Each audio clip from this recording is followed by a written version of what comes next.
En ce moment même, à La Réunion, au cœur de l'océan Indien, un volcan est en train de redessiner une île vivante sous les yeux des scientifiques. Le 20 mars 2026, les mesures indiquent environ 22 mètres cubes de lave par seconde. 22, chaque seconde.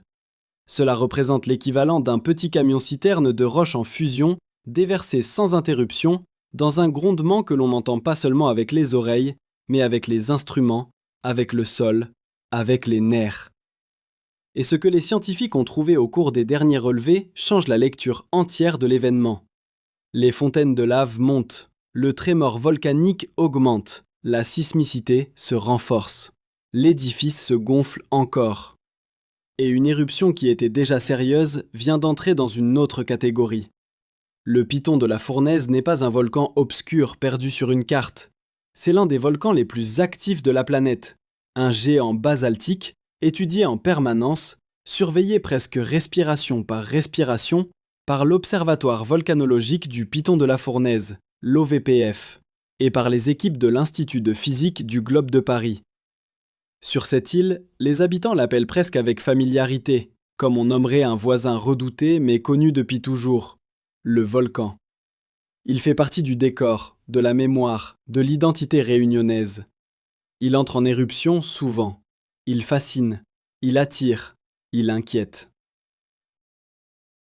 Mais le plus souvent, ces laves restent contenues à l'intérieur de l'enclos Fouquet, la grande caldeira inhabitée où le volcan peut libérer sa pression sans menacer directement les zones de vie.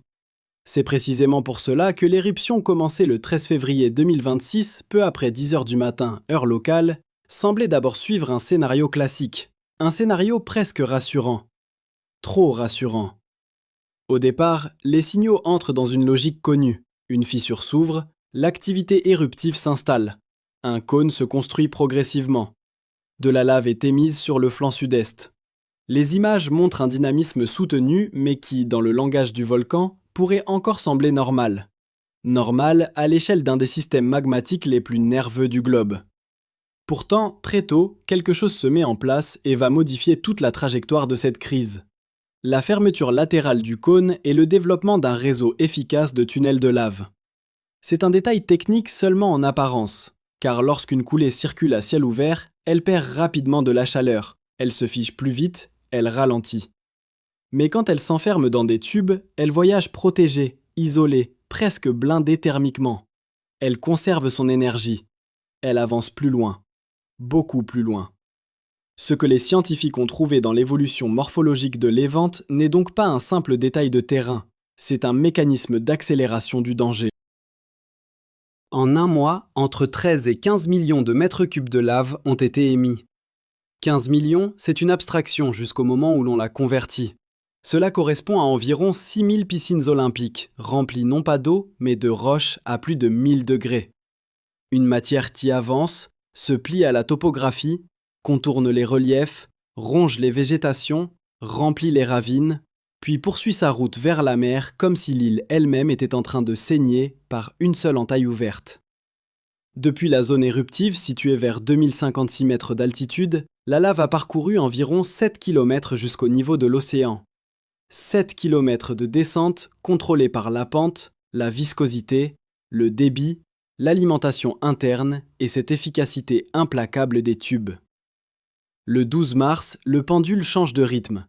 Les autorités élèvent l'alerte après confirmation que le front de lave se rapproche de la RN2, la route nationale 2, l'artère côtière qui relie le sud et l'est de l'île. Une route, une bande d'asphalte, une infrastructure ordinaire, presque banale. Et pourtant, dans un territoire insulaire, elle représente bien davantage. Un lien logistique, économique, médical, touristique, humain. C'est l'un des points aveugles de toute civilisation moderne face à la géophysique.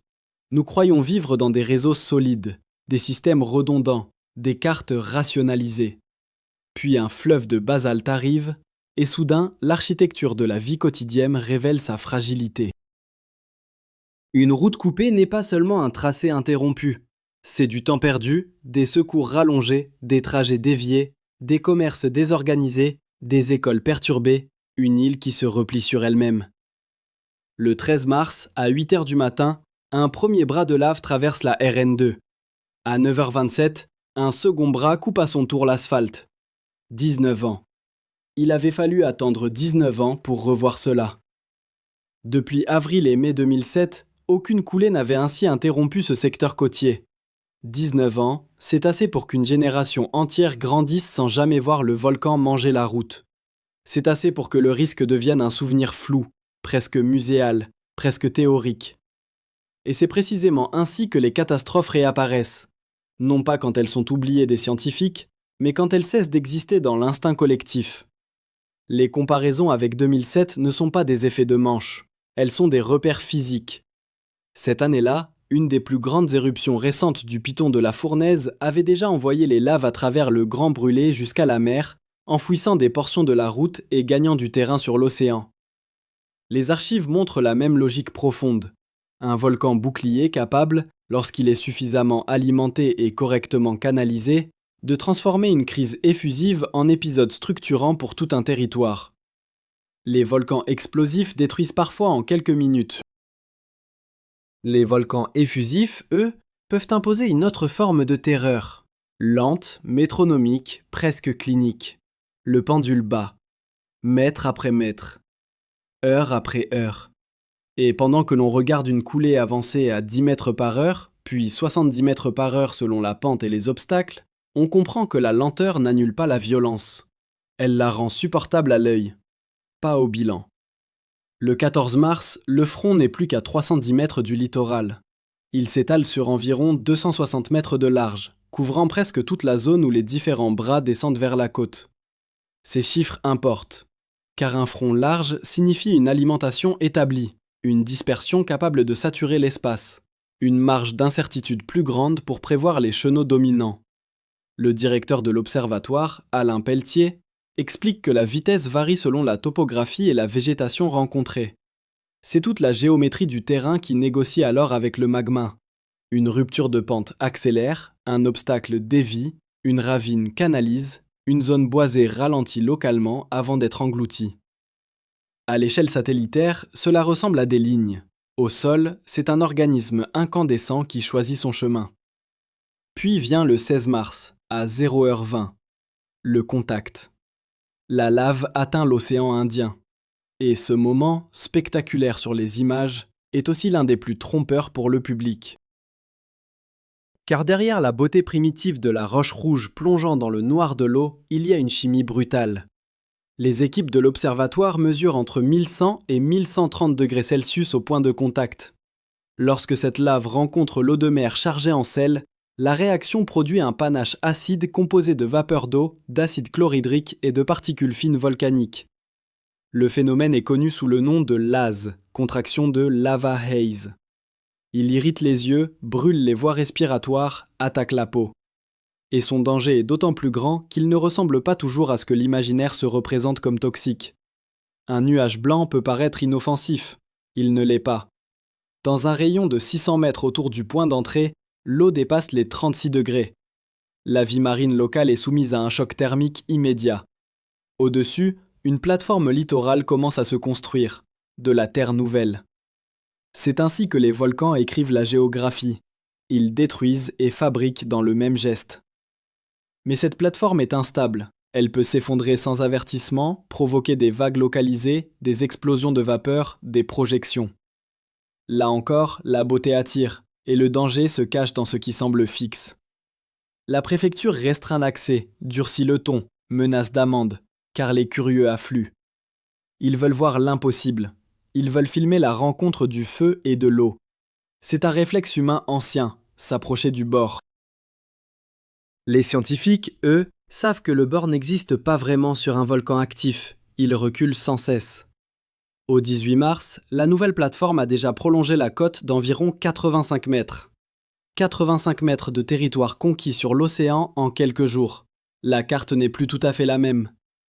Et pendant que les réseaux diffusent des images de lave tombant en cascade dans la mer, les instruments racontent une histoire plus inquiétante encore. Depuis le 14 mars, le trémor éruptif augmente progressivement. Le trémor, ce n'est pas simplement du bruit sismique. C'est la signature continue du déplacement du magma et des gaz dans le système. C'est le battement intérieur du volcan. Plus il monte, plus il signale que quelque chose gagne en intensité à l'intérieur. Les stations enregistrent également des phases intermittentes de gas pistoning, des oscillations dans le signal sismique qui traduisent une poussée pulsée des bulles de gaz remontant dans la colonne magmatique. Autrement dit, le système respire plus fort, plus irrégulièrement, plus dangereusement. Et surtout, l'inflation continue. C'est peut-être le détail le plus grave pour qui sait lire un volcan. En temps normal, lorsqu'une éruption draine efficacement le magma, l'édifice peut montrer des signes de déflation. Il se vide. Ici, il continue de se gonfler. Cela signifie qu'en profondeur, le réservoir est réalimenté pendant que l'éruption se poursuit. Le robinet de sortie est ouvert, mais l'alimentation souterraine pousse encore. En langage simple, le système ne se détend pas, il se recharge. Ce constat modifie toute perspective de durée et d'intensité. Une éruption qui se nourrit elle-même, ou plutôt qui continue d'être nourrie, n'est pas sur une pente d'épuisement. Elle reste capable de durer, de s'étendre, voire de se renforcer. Les émissions de dioxyde de soufre déclenchent déjà des alertes à la pollution dans plusieurs secteurs habités. Pour les populations, la crise n'est pas uniquement visuelle.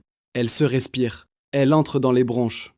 Les personnes souffrant d'asthme, de fragilité pulmonaire, les enfants, les personnes âgées, tous vivent avec un ennemi invisible qui se superpose au spectacle visible.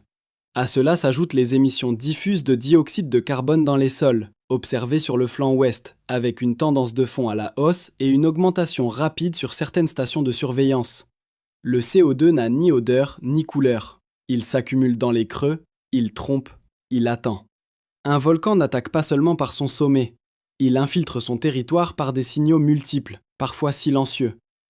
Il y a aussi ce bras nord de la coulée, un temps ralenti à environ 2,6 km de la RN2, puis de nouveau réalimenté.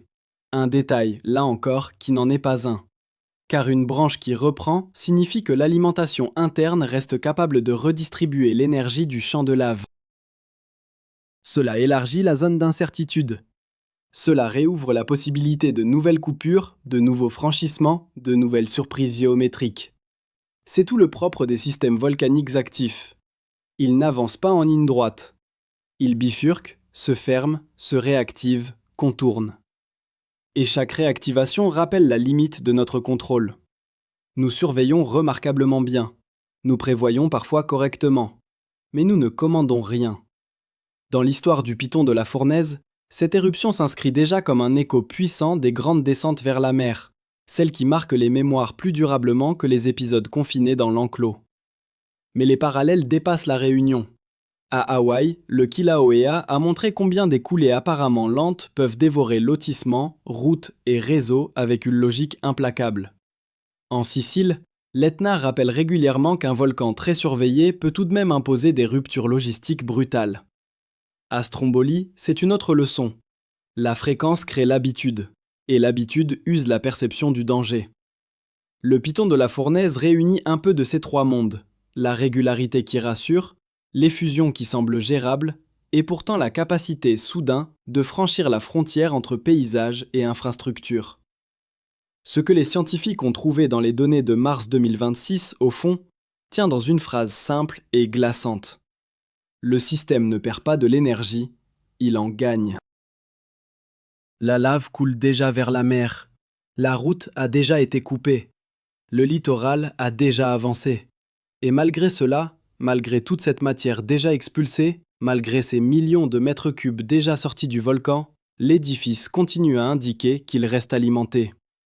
C'est là que le récit bascule. Car la vraie question n'est plus seulement de savoir ce que le volcan a fait. La vraie question, désormais, est de savoir ce qu'il est encore capable de faire. Et pourtant, derrière les courbes de trémor, les cartes thermiques, les mesures de débit et les panaches acides, il y a toujours des vies minuscules confrontées à une mécanique immense. Sur la Réunion, quand la RN2 est coupée dans le secteur du Grand Brûlé, ce ne sont pas seulement des points de circulation qui changent de couleur sur un écran de gestion de trafic. Ce sont des heures supplémentaires sur la route pour les habitants. Ce sont des livraisons retardées, des trajets domicile-travail rallongés, des rendez-vous médicaux plus difficiles à tenir, des circuits scolaires perturbés, des commerces qui voient leur clientèle se déplacer autrement ou ne plus venir du tout. Sur une île, chaque détour coûte plus cher qu'ailleurs, parce qu'il n'existe pas de deuxième continent derrière la montagne. Tout est plus proche et donc plus vulnérable. Tout dépend davantage de quelques axes, de quelques ports, de quelques réseaux. Et il suffit qu'un volcan décide de tracer sa propre route pour que cette fragilité apparaisse en pleine lumière. Il faut imaginer la scène non pas seulement du point de vue du satellite, mais depuis une voiture immobilisée plusieurs kilomètres plus loin, depuis un habitant qui apprend par message que la route est barrée, depuis un chauffeur-livreur qui refait son itinéraire, depuis un restaurateur qui annule une commande, depuis un ambulancier qui calcule une minute, puis une autre, puis encore une autre. La géophysique n'écrase pas toujours instantanément. Parfois, elle use, elle déforme, elle rallonge. Elle transforme la journée ordinaire en suite de contraintes. Le volcan ne détruit pas seulement la matière, il remodèle le temps humain. C'est aussi cela, le coût réel d'une éruption effusive. L'impression trompeuse qu'elle serait moins grave parce qu'elle avance lentement. Une coulée ne surgit pas en une détonation unique, comme dans l'imaginaire du désastre. Elle progresse. Elle laisse croire, à chaque étape, qu'il reste encore du temps. Et il reste du temps, oui, mais ce temps n'est pas neutre. Il se remplit d'incertitudes, de fatigue, d'alertes, de restrictions, d'instructions qui changent, de rumeurs qui circulent plus vite que la lave elle-même. Chaque bulletin de l'observatoire devient un battement de pendule. Toujours la même question suspendue. Est-ce que cela ralentit ou est-ce que cela se renforce ? Dans les jours qui ont suivi la traversée de la RN2, les autorités ont dû gérer une autre constante des grandes crises naturelles, l'attraction dangereuse. Des habitants, des visiteurs, des curieux ont tenté de s'approcher pour photographier les coulées, filmer la lave entrant dans l'océan, capter l'image rare, l'image absolue, celle que l'on montre ensuite comme la preuve d'avoir été là, au bord du monde, en train de changer. Cette pulsion est universelle. Elle ne relève ni de l'ignorance seule, ni de la désobéissance seule. Elle naît d'un mélange de fascination, de défi, d'incrédulité. Tant que l'on n'a pas senti sur le visage l'acidité d'un panache, tant que l'on n'a pas vu une plateforme littorale se fissurer, tant que l'on n'a pas entendu la roche éclater sous l'effet de la vapeur, on croit souvent que le danger appartient à l'image et non à l'air que l'on respire. C'est pour cela que la préfecture a dû durcir le ton. Parce qu'en zone volcanique, la curiosité peut tuer plus sûrement que la panique. Les scientifiques, eux, restent à la frontière entre proximité et distance. Ils s'approchent suffisamment pour mesurer, mais jamais pour contempler. Ils prélèvent, ils observent, ils modélisent, ils confrontent ce qu'ils voient à des décennies de séries temporelles. On évoque souvent leurs chiffres, plus rarement leur position humaine. Pourtant, dans chaque crise, il y a des équipes qui se relaient, qui interprètent des signaux parfois ambigus, qui savent qu'une mauvaise lecture peut sous-estimer un risque, ou, à l'inverse, déclencher une inquiétude disproportionnée. Leur rôle n'est pas de faire peur, ni de rassurer à tout prix. Leur rôle est plus difficile, dire exactement ce que montrent les données, sans céder ni au sensationnel, ni à la banalisation. Et dans le cas du piton de la fournaise, ce que montrent les données les plus récentes est troublant, précisément parce que le tableau n'est pas celui d'un essoufflement. Le trémor augmente. Les phases de pistonnage gazeux indiquent une dynamique interne plus pulsée. Les fontaines de lave deviennent plus visibles, plus hautes, avec des jets d'environ 10 mètres. Le débit reste élevé, autour de 22 mètres cubes par seconde. L'inflation persiste. Le dégazage se maintient. Le bras nord reçoit à nouveau de l'alimentation. Pris séparément, chacun de ces indicateurs pourrait sembler n'être qu'un paramètre parmi d'autres. Pris ensemble, ils dessinent une cohérence inquiétante.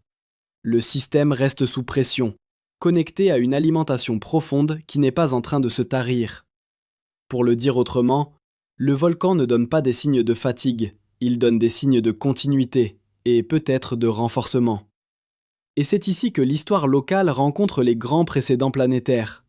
Les volcans boucliers ont parfois mauvaise réputation auprès des amateurs de drames visuels, parce qu'ils explosent moins volontiers que les stratovolcans. Pourtant, ils ont leur propre manière d'imposer la catastrophe. En 2018, à Hawaï, le Kilauea a montré ce que signifie une alimentation soutenue lorsqu'elle se réorganise spatialement.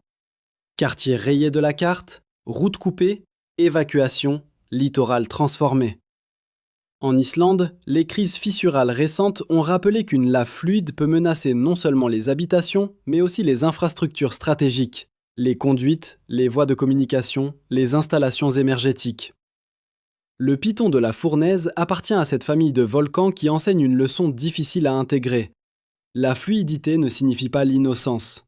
Une lave très fluide, bien alimentée, canalisée par des tubes, peut devenir une force logistique redoutable. Le Grand Brûlé lui-même porte ce nom comme un avertissement fossile.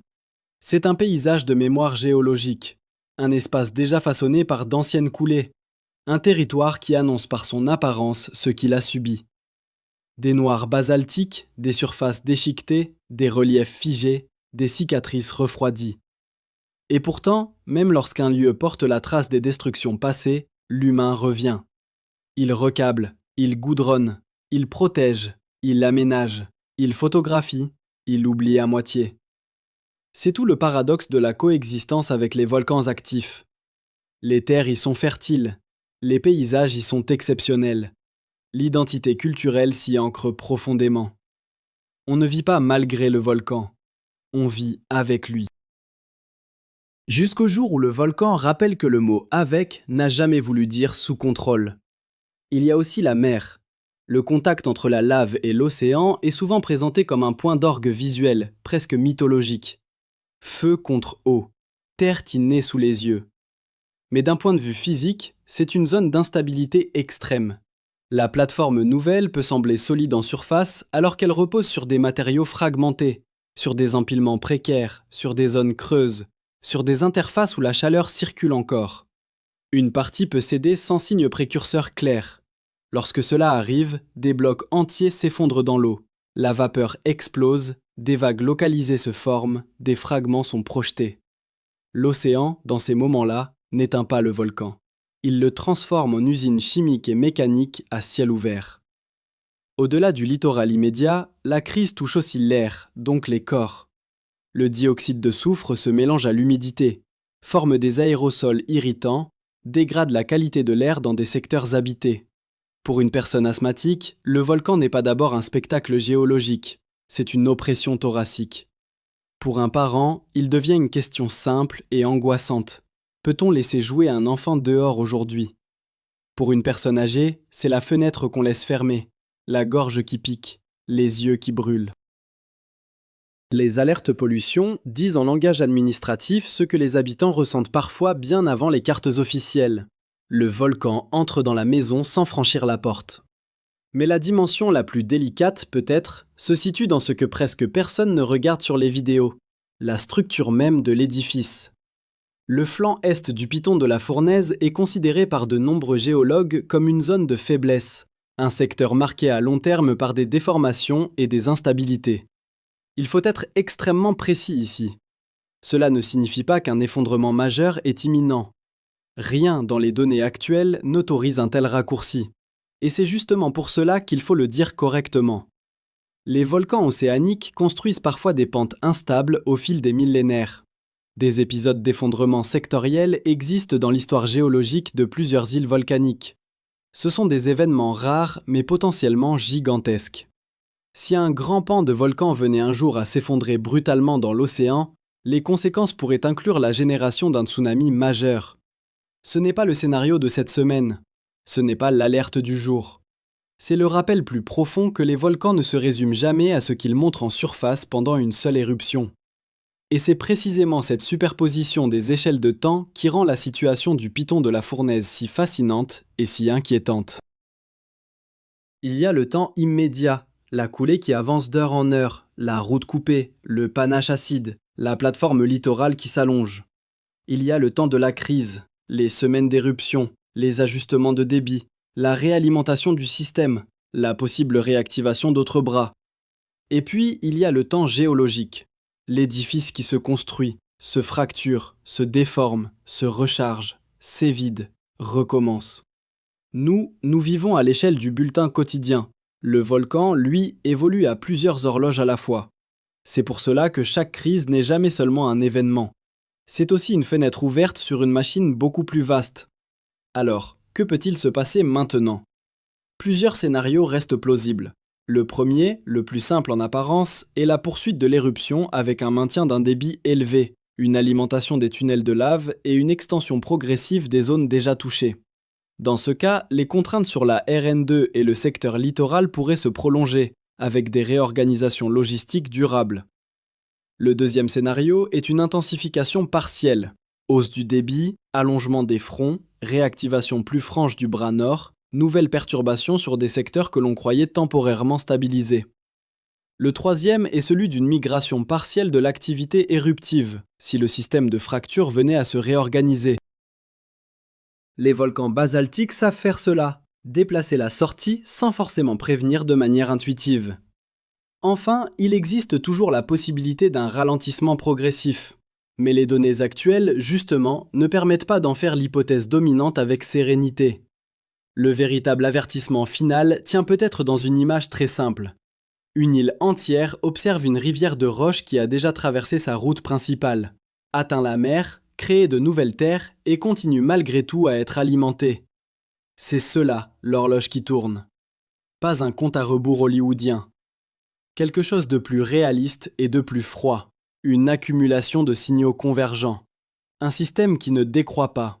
Une crise qui reste ouverte. Et une société qui doit continuer à fonctionner pendant que, juste à côté, la Terre libère son énergie la plus ancienne. Le piton de la Fournaise est souvent décrit comme un volcan magnifique. C'est vrai. Mais la beauté, ici, est une propriété secondaire. Sa réalité première, c'est la dynamique. Magma, gaz, pression, gravité, fracture, température, pente. Une équation naturelle qui n'a aucune obligation de s'arrêter quand nos routes, nos calendriers ou nos habitudes l'exigeraient. C'est la raison pour laquelle il faut surveiller sans relâche, écouter les bulletins de l'OVPF, respecter les fermetures, ne pas confondre accès visuel et sécurité réelle, ne pas transformer chaque image spectaculaire en invitation à s'approcher davantage. Parce qu'en ce moment même, pendant que certains admirent la lave tombée dans l'océan, le volcan continue d'écrire autre chose sous la surface. Et ce que les scientifiques ont trouvé dans les données de ces derniers jours n'est pas un message de fin. C'est un message de continuation. Le système est vivant. Le système pousse encore. Le système peut encore surprendre. Nous allons continuer à suivre cette éruption, à comparer les relevés, à confronter les nouveaux signaux aux grands précédents historiques et à observer jusqu'où cette crise peut aller. Car au piton de la Fournaise, comme sur tous les grands volcans actifs de la planète, le danger n'apparaît pas seulement quand la montagne explose. Il apparaît quand on oublie que la Terre, même silencieuse pendant quelques